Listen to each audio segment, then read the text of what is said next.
பார்த்துருக்கிறாங்க. சம்பவத்தை வீடியோவையோ அனைத்து டிவியிலும் ஒளிபரப்பு பண்ணியிருக்கிறாங்க, எல்லாரும் பார்த்துருக்கிறாங்க. அப்படி இருக்கும்போது எதை வச்சு போக்குவரத்து தொழிலாளர்களுக்கு வழக்கு போட்டாங்க அப்படின்னு மதிக்கணும். இப்போ கண்டிப்பாக அந்த தொழிலாளர்கள் இருக்கிறாங்க தெரியாது, பொதுப்பொருள் இருக்கிறாங்க. நாங்கள் கண்டிப்பாக மீனவர்களுக்கு எடுப்பதற்கான அனைத்து வகையான நடவடிக்கை எடுப்போம். இல்லை காவல்துறையாளர் பாதிக்கப்படுவதற்கு கவலை இல்லை. இங்கே இருக்கக்கூடிய தொழிற்சங்கங்கள் நூற்றுக்கணக்கான தொழிற்சங்கங்கள் ஒப்பந்தத்தில் போய் 54 தொழிற்சங்கம் கையெழுத்து போட்டாங்க. ஒரு தொழிலாளி பார்க்கப்படுகிறார், எந்த பிரகாரம் சொல்ல நாம் இந்த குற்றச்சாட்டுகளால் காப்பீட்டு மாற்றிடுவோம். கையெழுத்து போட்ட 54 தொழிற்சங்கங்கள் அதில் 5000 அமர்த்தப்பட்ட நிலவரம் கொடுக்கணும். ஆனால் எந்த தொழிற்சங்கமும் செய்திருக்காங்க. போராடியதுக்கு செய்தி நடக்கும். தொழிலாளர்கள் இருக்கீங்க, தொழிலாளர்களுடைய பிரச்சனையாக நாங்கள் இந்த காலம் 4 மணிக்கு ஆக மாட்டோம். அந்த நிலவரங்களை பற்றி எனக்கு தெரியும். நாங்கள் போய் நின்று உடனே 10 பேர் வந்துட்டாங்க, ஆர்ப்பாட்டம் தொழிலாளர்கள் சாதாரண தொழிலாளர்கள் ஆர்ப்பாட்டம் பண்ணலாம். அந்த அளவுக்கு இந்த நிறுவனத்திலும் தொழிலாளர்கள் கடுமையாக பார்க்கிறார்கள்.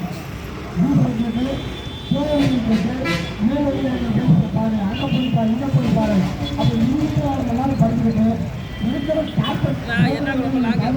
தாங்க முடியும். தேவையான சாமான்களா கிடையாது, வேலை செய்யறதுக்கான ஊழியர்களா கிடையாது. கிட்டத்தட்ட எல்லாம் 58 மேலானவங்க எல்லா வேலையும் பார்த்துருக்கலாம். நல்ல வேலை அப்படி ஒரு மாவட்டத்தோடு வேலை செய்கிறாங்க. அந்த சிஸ்டம் முழுக்க ஆளுங்கட்சியோடு கட்டுப்பாட்டில் இருக்கக்கூடிய ஒரு சிஸ்டமாக மாறி போச்சு.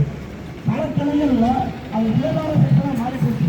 அது பார்த்தீங்கன்னா தேவையெல்லாம் நூற்று இருக்க அதை உருவாகணும். இலக்கிய சம்பந்தமாக என் பிள்ளை தூக்குதொண்டே சுற்றணும். வீட்டில் ஒரு பூசி கட்டம் செய்யணுமா, ஒரு பிள்ளை தூக்கு கொண்டு சேர்த்து போகிற அளவுக்கு அந்த மோசமான நிலைமை இருக்குது. சங்கத்தில் ஒரு கண்ட்ரோலரு என்னை எவ்வளோ தூக்குறதுன்னு பேசுகிற அளவுக்கு அந்த அப்படி கண்ணுக்கு போயிருக்குது. மேலதிகாரிகள் கம்ப்ளைண்ட் பண்ணால் அந்த அதிகாரிங்க அவன் ஒன்றும் பண்ணக்கூடாதுங்க, அவன் நல்லவர் அப்படின்னு சர்டிஃபிகேட் கொடுக்குற அளவுக்கு மிக மோசமாக இருக்கக்கூடிய இந்த அதிகாரிகள் தான் ஏற்கக்கூடிய நீதித்துறை அதிகாரிகளை பார்த்துட்டு காவல்துறை அதிகாரிகளோட நமது தொழிலாளர்கள் மீது வழக்கப்படுவதற்கு உடனடியாக இருந்திருக்கிறாங்க அப்படின்னு நான் கேள்விப்பேன். முன்னாலும் 4 மணிக்கு எப்படி வச்சுருப்பானு அந்த தொழிலாளி சொல்கிறாங்க. படத்தில் இருக்கிற ஒரு பேருங்க 4 மணிக்கு போகும்போது தொழிலாளி சொல்லலாம். இதே நம்ம அதிகாரி தொழிலாளி நம்ம மாதிரி சொல்லுறாங்க. இந்த அதிகாரிகளுக்கு நாங்கள் தேவைப்படும் விஷயம் நிறையா வச்சுக்கலாம். எங்களும் வேலை வாங்குறேன். இந்த கழகத்தை காப்பாற்றுறதுக்கு நம்ம வேணும்னு கேட்கணும். கொஞ்ச நாட்கள் மனசாட்சி இருந்தால் வாங்குற சம்பளத்துக்கு சூழ் சொல்லணும் இருந்தால் என்னோட கேஸ் போட விட்டுட்டியா சொல்லுங்க. என்னோட கேஸ் போட விட்டுட்டியா நீங்கள் சம்பளம் வாங்கலையா? இந்த போக்குவரத்து தொழிலாளர்கள் பாதுகாப்பு அக்கறை வந்துருக்கு இல்லையா? எங்களுக்கு மட்டும்தான் இருக்குது அப்படின்னா அதை எப்படி பாதுகாக்க வேண்டும் என்பது எங்களுக்கு தெரியும். அடுத்த கட்ட நடவடிக்கை இதை விட மிக தீவிரமாக